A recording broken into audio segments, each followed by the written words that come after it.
तो हेलो दोस्तों, स्वागत है आप सभी को हमारे YouTube चैनल देशबंधु मीडिया में। अभी हमारे साथ एक ये मॉडल है और ये सिंगर है जिनका नाम है सुकन सुहाना। और चलिए इन्हीं से जानने का प्रयास करते हैं कि कितना गाना गाए हैं और कब से गाना गाते हैं और उनका कितना गाना वायरल हुआ है। तो सबसे पहले स्वागत है आपका हमारे चैनल में। आपको भी स्वागत है और जितने आपका दर्शक देख रहे हैं उन सबको भी स्वागत है। अच्छा, चलिए आपका भी स्वागत है हमारे चैनल में। आपका भी स्वागत है और जितने भी दर्शक देख रहे हैं उन सबका स्वागत है। चलिए भैया, आप कितना दिन से गाना गाते हैं? 2020 से गाना गाते हैं। 2020 से, यानी कि 4 साल से गाना गा रहे हैं जी। 4 साल में गाना गा रहे हैं। कितना गाना गा दिए अभी तक? 20 गाना ही गाए। 20 गाना गा दिए हैं। 20 साल। 20 गाना में आपका कौन कौन सा गाना वायरल हुआ है? गाना वायरल हुआ तो है, अच्छा, लेकिन बजता नहीं। अच्छा बजता नहीं, यानी कि 1-2 लाख व्यू गया है वहाँ। हाँ, आपका मतलब जो जितना भी गाना गाया है उसमें टॉप 1 में या टॉप 3 में कौन गाना है?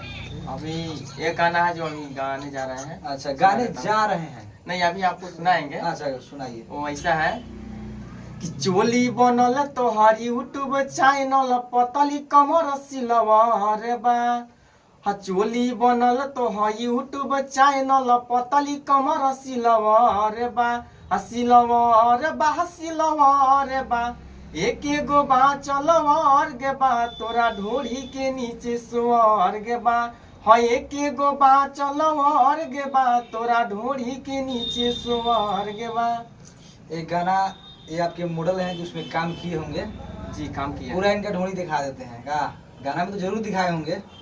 गाना में हाँ थोड़ा दिखाया हुआ। अच्छा, और कोई दूसरा गाना है आपका?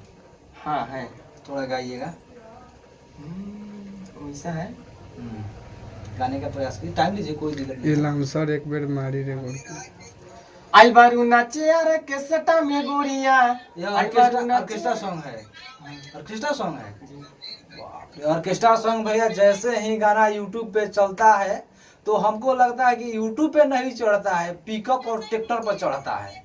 क्योंकि वह गाना जैसे रिलीज होता है यूट्यूब पे लगातार ऑर्केस्ट्रा में बवाल मचा देता है। अवधेश प्रेमी को ऑर्केस्ट्रा स्टार के नाम से जाना जाता है। तो चलिए इनसे जानने का प्रयास करते हैं कि गाना कौन सा है और कितना बजा है। शायद आपको गाना सुनेंगे तो पता चल ही जाएगा कि यह कितना गाना गाए हैं। थोड़ा सा उस गाना को गा दीजिए। हाँ आइल बारू नाचे यार के सटा में गोरिया रह जैबू तू हाँ फकी। तो ये लाउंसर एक बेरा मारी रे गोरकी ही डांसर 2 बेर चाप के। ए लाउंसर एक बेरा मारी रे गोरकी ही डांसर 2 बेर चाप के। आप काहे मोलवाए हैं जी? थोड़ा सबसे पहले वो हवा एटीट्यूड कोनो ना बनवाई गई त सोचेला का गावत के फील में कर एक्टिंग कर अच्छा लगता है। हाँ और भी गाना है। गा दीजिए। ऐसे जवानी देखावे लुगोरिया लइका सता के तोरे ओरी प। हाय ऐसे जवानी देखावे लुगोरिया लइका सता के तोरे ओरी प। तो हनुमान जी के गादा से ज्यादा मारे में श्री राम जी के तीर से ढोरी प। हनुमान जी के गादा से ज्यादा मारे में श्री राम जी के तीर से ढोरी प। वाह, भगवान जी को भी इसमें सम्मिलित कर दे रहे हैं। कैसे सबमिट कर रहे हैं? सम्मिलित यानी कि मिला रहे हैं, ये बोलना चाहते हैं हम। ठीक है, और कोई दूसरा गाना आपका? और है रातू वाला तो कैसा है? हो गया। बता दी बता दीजिए।